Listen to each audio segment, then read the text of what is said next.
God of War Ragnarok.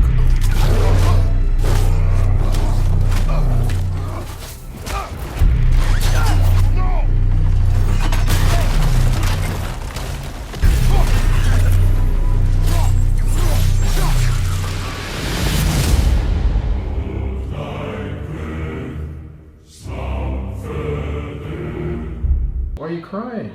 This is the most beautiful piece of art I've ever seen in my life. God of War 2018 was easily one of the best games I've ever played in my entire life. It's definitely in the top 5 games I've ever played, and I thoroughly enjoyed it when it came out. I even have a video of it on my YouTube channel where I basically give you guys a 5-minute recap of what I experienced within the first hour of the game, and it's just an epic game.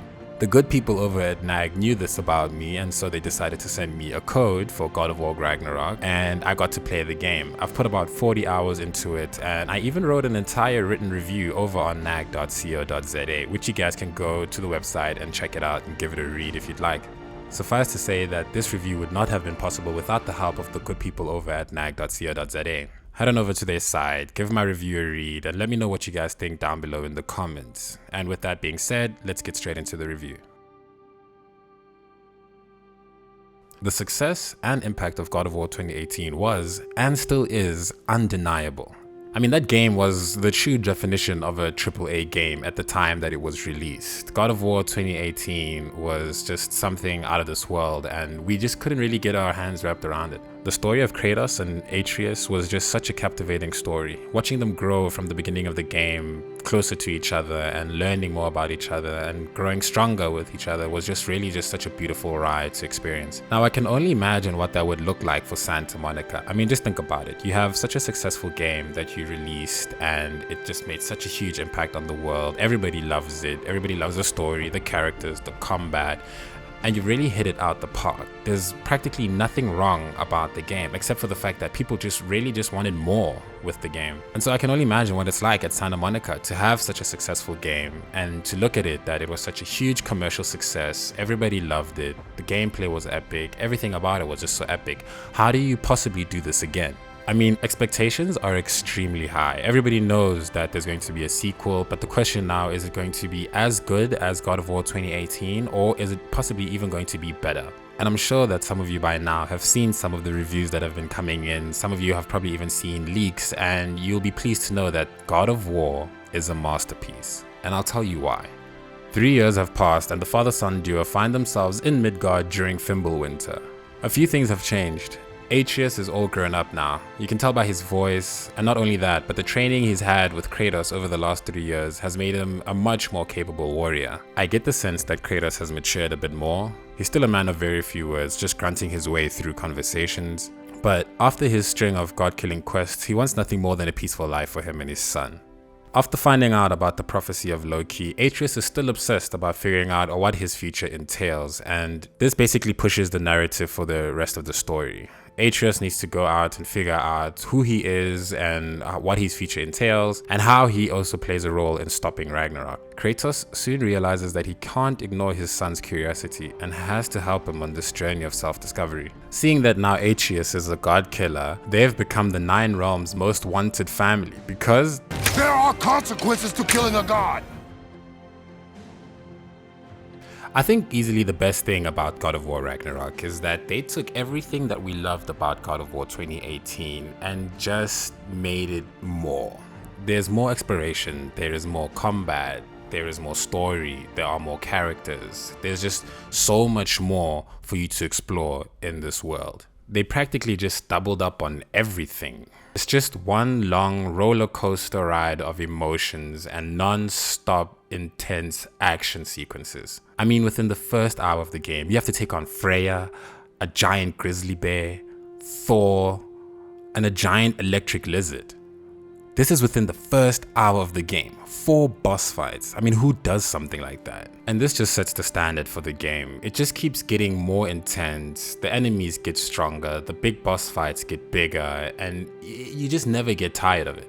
Most of the time whilst I was playing the game, I just kept thinking to myself like, wait, there's more? These guys just never get any rest. I mean, even if they try to get shut-eye, it's just something has to happen. It's non-stop action. At any given point in the game, something is bound to happen. Around every corner, there's an enemy waiting to pounce on you, and right when you think that everything is calm and you've had enough, something goes wrong. I really enjoyed that about the game because it honestly kept me at the edge of my seat, always waiting and expecting for more to happen. Traversing and exploring through the 9 realms has become much more interesting and complex. The Blades of Chaos can do more things. They're now used for swinging from one platform to another. You can move pillars with them, and you can also move vertically from platforms that are normally out of reach. The Leviathan Axe also comes in handy. You can use it for freezing geysers or ricocheting off special surfaces. They've added more elements that make moving around the 9 realms way more engaging and way more entertaining. This has made the puzzle aspect of the game a bit more complex, immersing you into the world even further, even when you're just exploring. I found this change necessary as it required you as a player to engage a bit more with the world, even in the more silent moments of the game. The combat feels better than ever. I never get tired of taking on multiple different enemy types, and the thing that I like most about this year's approach is the fact that you can tweak your playstyle based on the weapons that you choose or the shield that you choose. For example, there are different shields in the game, one that favors parrying and the other that can take heavy hits. So there's that high risk, high reward feature that comes with the one, and the other one that can just tank much more damage. The Blades of Chaos can be charged for increased damage, likewise with the axe, and these minor adjustments allow for you to personalize your inventory and how you approach each fight. This way it just caters to your preferred playstyle. So depending on what kind of player you are, if you're more of an offensive player that is very good at timing and blocking attacks, then there's a playstyle for you. And if you're more of the defensive player that wants to just kind of shield themselves more of the time, there's a playstyle for you. They've adjusted the skill tree as well, where you can basically mod specific abilities and perks. There's also a nice surprise when it comes to the Spartan Rage, but I'll avoid that for now because spoilers. And they've basically taken everything that we've loved about combat in God of War 2018 and adjusted it slightly, making a huge difference to how you experience combat in God of War Ragnarok. The 9 realms have been completely reworked and have a whole lot more to explore. Every realm is uniquely different from the last, from the features, wildlife, attributes, and overall scenery. You have wetlands, where there's warm weather and large bodies of water, crawling with feisty little critters that remind you of the looming danger despite its appealing nature. You have other realms where there's thriving communities populated by dwarves and a bar that you can enter. And some of the realms that we've seen in the previous games have changed completely. Midgard is layered in sheets of snow thanks to Fimbulwinter, and Alfheim is consumed by darkness as the war between the light and the dark elves continues. And you have Vanaheim, which is a remnant of a large forest, rich in vegetation, wildlife, and greenery. Obviously there are more realms to be explored, but I really want you guys to experience these for the first time, so I won't add them into this review. But trust me when I say you're going to fall in love with each and every one of them.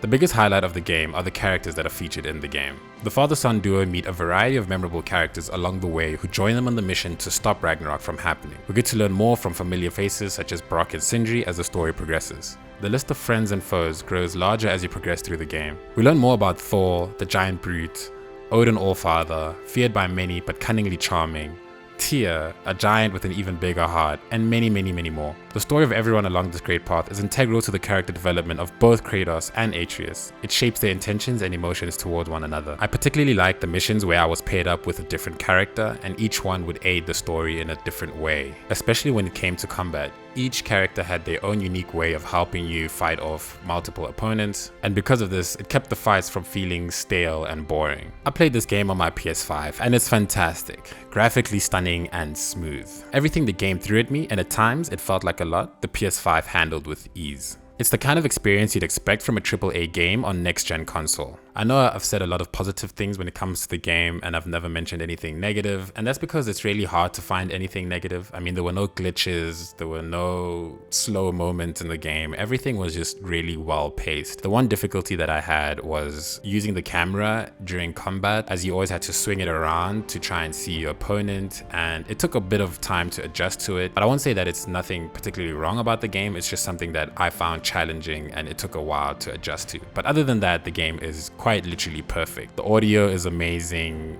Being able to tell where your opponents are is just an advantage that I think everyone will enjoy. The soundtrack is fantastic. I mean, you just get lost in the world from the moment you start. Overall, my experience with the game was incredible. I really can't put it into words how amazing it is. It's everything I wanted and more. They did not hold anything back. They put it all in the game. The amount of boss fights, the gods that are featured in the game, and little touches like being able to learn more about Brock and Sindri, who were more like side characters in the previous game. It's little things like that where I just felt acknowledged by the team at Santa Monica and everybody behind this project. Voice acting was great, dialogue was amazing, the story was beautiful, and I highly urge that you try your best to avoid major spoilers. Don't go into this game with any expectations other than that it's going to be great. It's a beautiful game. I recommend it to everyone. Full price, deluxe edition. I don't know what you want to buy, but just buy the game. Play it once. You'll probably play it more than once, but it's been an experience, and they really hit it out the park. I think they are capable of doing it again, and I'm very eager to see where they're going to take the game. But yeah. That's my review of God of War Ragnarok. If you guys enjoyed this video, then please let me know down below in the comments what your favorite part was, and if you guys are going to be picking up the game. I'd also appreciate it if you left a like and a subscription over on my channel. I will be streaming this game on my YouTube channel, so for those who aren't too bothered about spoilers, you guys can watch me play that game on stream. Other than that, I hope you guys really enjoy your God of War Ragnarok experience and have a great day further. I'll catch you guys on the next one.